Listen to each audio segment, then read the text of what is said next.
বাংলাদেশ জাতীয়তাবাদী দল BNP Leicester শাখা যুক্তরাজ্য কর্তৃক ঈদ শুভেচ্ছা বিনিময় এবং কর্মী সভার আয়োজন করা হয়েছে। যুক্তরাজ্য থেকে আমাদের সহকর্মী বদরুল আলম জানান, মঙ্গলবার লেস্টার রেস্টে স্থানীয় একটি হল রুমে অনুষ্ঠানের আয়োজন করা হয়।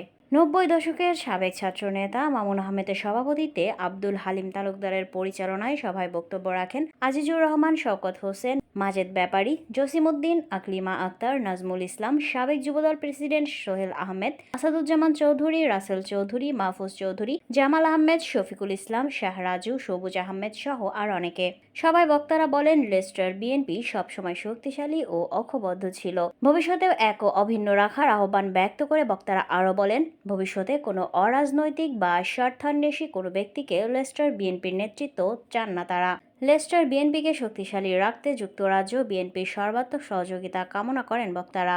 বাংলাদেশ জাতীয়তাবাদী দল লেস্টার শাখার উদ্যোগে আজকের এই ঈদ পুনর্মিলনী এবং কর্মী সভার আয়োজনে উপস্থিত সবার উদ্দেশ্যে একটি কথাই আমরা বলতে চাই। বাংলাদেশ জাতীয়তাবাদী দলের একনিষ্ঠ কর্মী হিসাবে আমরা লেস্টারের একটা সর্ববৃহৎ সংগঠন গঠন করার উদ্দেশ্যে সর্বমহলের সহযোগিতা এবং জাতীয় নেতৃবৃন্দেরও হস্তক্ষেপ কামনা করছি।